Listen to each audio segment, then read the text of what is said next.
আসসালামু আলাইকুম। আজকে আমরা অনার্স ফোর্থ ইয়ারের পার্শিয়াল ডিফারেনশিয়াল ইকুয়েশন বইয়ের চ্যাপ্টার 4 এর ক্লাস নাম্বার 29 নিয়ে আলোচনা করব। তো আমরা বিগত দিনে বাকি যে ক্লাসগুলো দিছিলাম, আপনারা যারা এখনো দেখেননি তারা অবশ্যই দেখে আসতে পারেন। আর যারা এখনো চ্যানেলটাকে সাবস্ক্রাইব করেননি তারা অবশ্যই চ্যানেলটাকে সাবস্ক্রাইব করে দেবেন। আর আমাদের চ্যানেলে বাকি অন্যান্য সকল ভিডিও দেওয়া আছে ফোর্থ ইয়ারের এবং থার্ড ইয়ারের, আপনারা সেখান থেকে দেখে আসতে পারেন। ওকে, তো আজকে আমাদের সমাধানের বিষয় হচ্ছে যে একটা সমাধান করো যেটা আহ, এই যে এই মানটা দেওয়া আছে। তাহলে দেখেন আমরা এই যে পার্শিয়াল পার্শিয়াল ডিফারেনশিয়াল ইকুয়েশন বইয়ের এই যে চ্যাপ্টার যে 4, ঠিক আছে, এখানে দুইটা সমাধান নির্ণয় করতে হয়। সেটা হচ্ছে একটা হচ্ছে কমপ্লিমেন্টারি ফাংশন আর একটা হচ্ছে পার্টিকুলার ইন্টিগ্রাল। যদি যদি এই বাম পক্ষ ইকুয়াল 0 দেওয়া থাকে তাহলে শুধু কমপ্লিমেন্টারি ফাংশন বা সম্পূরক ফাংশন তৈরি করলে আমাদের অ্যান্সার চলে আসে। আর যদি ডান পক্ষে কোনো মান দেওয়া থাকে তাহলে আমাদের পার্টিকুলার ইন্টিগ্রালও তৈরি করতে হয়। ওকে, তো যেহেতু আমাদের দুই পক্ষের মান দেওয়া আছে তাহলে আমরা পার্টিকুলার ইন্টিগ্রাল এবং কমপ্লিমেন্টারি ফাংশন দুইটাই তৈরি করব। তো আমরা সমাধানে যাই। সমাধান দেখেন, প্রথম আমরা তৈরি করব কমপ্লিমেন্টারি ফাংশন। তাহলে প্রদত্ত ফাংশন বা প্রদত্ত সমীকরণ ইকুয়াল হচ্ছে D square minus 2d D dash minus 15 D dash square equal হচ্ছে 0। দেখেন, এটা হচ্ছে আমরা 1 নম্বর সমীকরণ দিলাম। এখান থেকে আমরা সহায়ক সমীকরণ নির্ণয় করব। যে সহায়ক সমীকরণ আমরা যা এখানে এরকম লিখবো, আমি লিখতেছি যে m square minus 2m dot 1 plus হচ্ছে 15.1 স্কোয়ার ইকুয়াল 0, যেখানে যেখানে m ইকুয়াল হচ্ছে d এবং 1 ইকুয়াল হচ্ছে d ড্যাশ। তাহলে এই দুইটা মনে রাখতে হবে, d ইকুয়াল কি m এবং d ড্যাশ ইকুয়াল হচ্ছে 1। ওকে, তাহলে এখান থেকে আমরা m square minus twice m minus minus 15 equal 0 পাইলাম। এখন দেখেন এই জায়গাটা যদি আমরা মিডিল টার্ম করি যে m স্কয়ার মাইনাস 3 5 15, তাই তো? তাহলে কত 5m প্লাস 3m মাইনাস হচ্ছে 15 ইকুয়াল 0। তাহলে এখান থেকে আমি যদি m কমন নেই তাহলে m মাইনাস 5 থাকে, আর এখান যদি প্লাস 3 কমন নেই তাহলে m মাইনাস 5 থাকে ইকুয়াল 0। এখানে m মাইনাস 5 এবং হচ্ছে m প্লাস 3, তাহলে এখান থেকে আমি একটা m এর মান পাবো হচ্ছে মাইনাস 3 আর একটার মান পাবো 5। তো আমি আর কিন্তু ভাঙাইলাম না, এটা আলাদা করে নিয়ে আর করলাম না, শুধু m এর মানটা নির্ণয় করলাম। দেখেন, যখন আমাদের m এর মান নির্ণয় হয়ে যাবে তখন আমরা কমপ্লিমেন্টারি ফাংশন নির্ণয় করতে পারবো। তাহলে অতএব কমপ্লিমেন্টারি ফাংশন হবে এরকম যে phi 1 of y minus x, তাহলে মাইনাস যেহেতু এখানে মাইনাস 3x হবে, তাহলে মানটা হয় এরকম কথা ছিল যে phi 1 of y plus x, এই এক্স এর সঙ্গে এই যে প্রথম যে মানটা আছে সেটা বসতো। তাহলে মাইনাসে প্লাসে মাইনাস এবং 3 গুণন করলে থ্রাইস এক্স। ওকে, প্লাস ফাই, এখন প্লাস হবে প্লাস ফাই 2 এর মান কি হবে y প্লাস 5 গুণন হবে x এর সঙ্গে 5x। তাহলে কমপ্লিমেন্টারি ফাংশন আমরা এরকম একটা মান পাইলাম। দেখেন, কমপ্লিমেন্টারি ফাংশন যখন আমাদের তৈরি হয়ে গেছে, এখন আমরা পার্টিকুলার ইন্টিগ্রাল তৈরি করব। দেখেন, পার্টিকুলার ইন্টিগ্রাল তৈরি করার পরে আমরা এর চূড়ান্ত সমাধান বা সাধারণ সমাধানে যাইতে পারবো।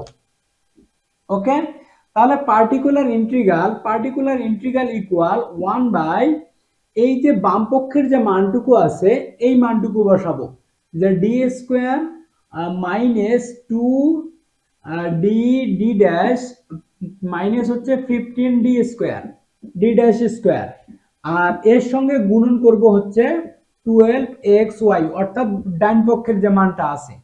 ওকে, এই মানটা এখন গুণন করার পর এর সঙ্গে আমরা এই ডান পক্ষের মানটা গুণন করে দেব। দেখেন এখান থেকে যদি আমরা এই নিচ থেকে যদি ডি স্কোয়ার কমন নিই, 1/d স্কোয়ার যদি আমরা কমন নেই তাহলে এখানে থাকতেছে 1, এখানে ডি স্কোয়ার কমন নিলে 1 থাকতেছে, মাইনাস এখানে যদি আমি ডি স্কোয়ার কমন নেই, ডি স্কোয়ার কমন নেই তাহলে 2d ড্যাশ বাই হচ্ছে ডি, 2d ড্যাশ বাই হচ্ছে ডি, প্লাস এখানে যদি ডি স্কোয়ার কমন নেই তাহলে হচ্ছে 15d ড্যাশ স্কোয়ার বাই হচ্ছে ডি স্কোয়ার। দেখেন এগুলো কমন নেওয়ার পরে এর সঙ্গে কিন্তু কি অবস্থা গুণন আছে যে 12xy। ওকে, তাহলে নেক্সট কাজ হচ্ছে আমাদের এই যে ডি এর এটা যদি আমি একবারে উপরে তো নিয়ে যাই, দেখেন 1/d স্কোয়ারটা আমি রাখলাম, আর এই যে মানটুকুকে আছে এই মানটুকু আমরা এরকম এই 12টা আমি সামনে যদি নিয়ে আসি, আর এই মানটুকুকে 1 প্লাস সরি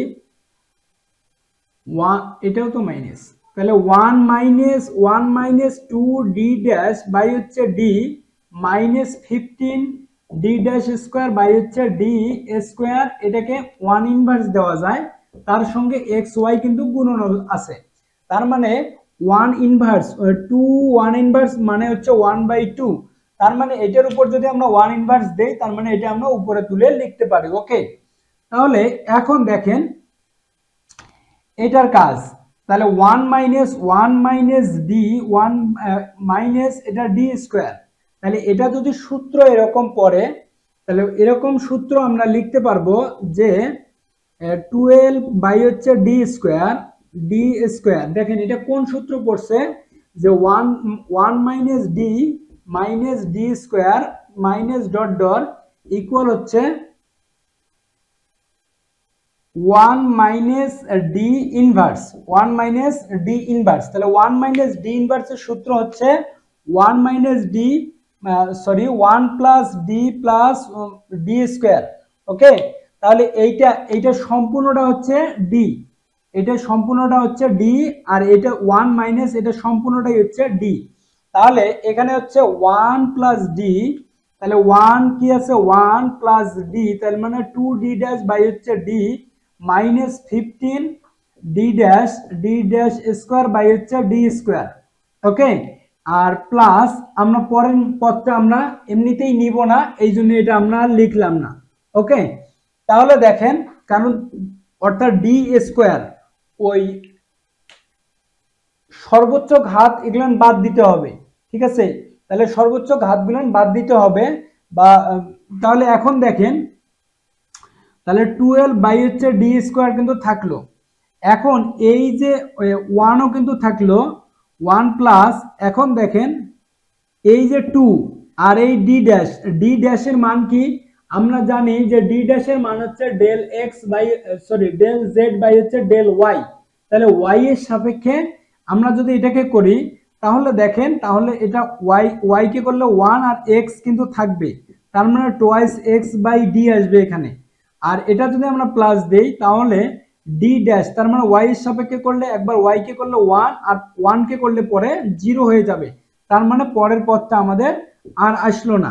ওকে, তাহলে নেক্সট কাজ হচ্ছে এক্স ওয়াই কিন্তু থাকলো, নেক্সট কাজ হচ্ছে আমাদের এই যে ডি আছে, আর দেখেন এই এক্স ওয়াই কিন্তু এর সঙ্গে কিন্তু গুণন আছে, তার মানে এক্স ওয়াই কিন্তু 1 এর সঙ্গে গুণন করলে এক্স ওয়াই, আর ডি ড্যাশের সঙ্গে যখন ডেরিভেটিভ করব তখন হচ্ছে একবার হচ্ছে 1x তার মানে x, আর পরের বার করলে হচ্ছে কিন্তু 0, তাহলে এই মানটা যখন পাবো এই যে এখানে আমরা পাবো 12 বাই ডি, এখানে দেখেন এক্স ওয়াই তো আছে, এক্স ওয়াই আছে, এখন এই ডি মানে কি, ডি মানে জানি আমরা ডেল জেড বাই হচ্ছে ডেল এক্স, তার মানে এখন ডি এর সাপেক্ষে যখন এক্স কে করব তাহলে দেখেন সমাকলন করলে এক্স স্কোয়ার বাই 2 হবে, তাহলে এই 2 আর এই 2 কাটি যাবে, তার মানে প্লাস এখানে এক্স স্কোয়ার থাকবে, এক্স স্কোয়ার।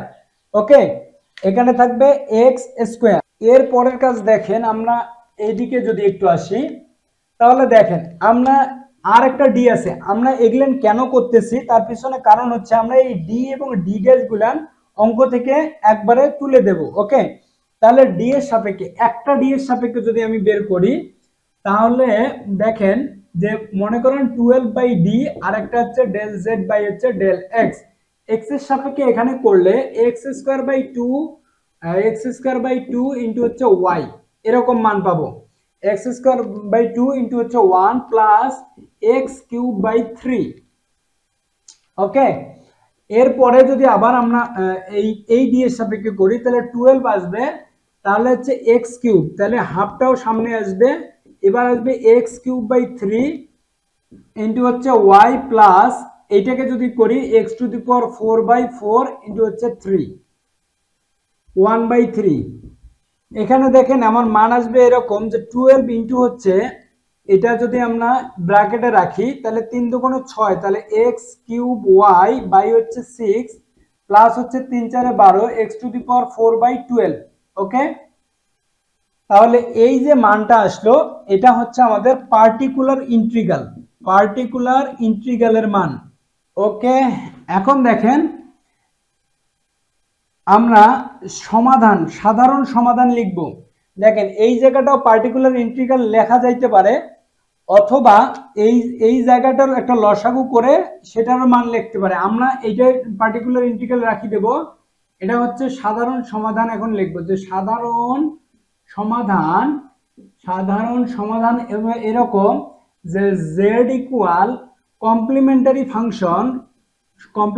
ফাংশন প্লাস হচ্ছে পার্টিকুলার ইন্টিগ্রাল। তাহলে কমপ্লিমেন্টারি ফাংশন আমরা এরকম পাইছিলাম যে φ1 y minus thrice x plus হচ্ছে φ2 y প্লাস 5x। ওকে, তারপরে plus complimentary function particular integral আমরা পাইলাম 12 x³ বাই হচ্ছে 6 প্লাস হচ্ছে x⁴ বাই হচ্ছে 12। ওকে, এটা হচ্ছে আমাদের কমপ্লিমেন্টারি পার্টিকুলার ইন্টিগ্রাল, যা পুরোটাই হচ্ছে আমাদের সাধারণ সমাধান। তো এই হচ্ছে আমাদের অ্যান্সার। তারপরেও যদি আপনারা যদি এরকম করেন যে এই যে শেষের জায়গাটুকু আপনারা চাইলে এটা সরল করে লসাগু করে বের করে আবার এর সঙ্গে কাটাকাটি করে আমাদের অ্যান্সার করা যাবে। ওকে, সেটা কোনো সমস্যা নয়। তো সবাই আমি আশা রাখবো আপনারা বুঝতে পারছেন। যদি তারপরেও বুঝতে প্রবলেম হয় অবশ্যই আপনি আমাকে জানাবেন, আমি বুঝিয়ে দেওয়ার চেষ্টা করব। তো সবাই ভালো থাকবেন, সুস্থ থাকবেন, আমার জন্য দোয়া রাখবেন। ধন্যবাদ সবাই।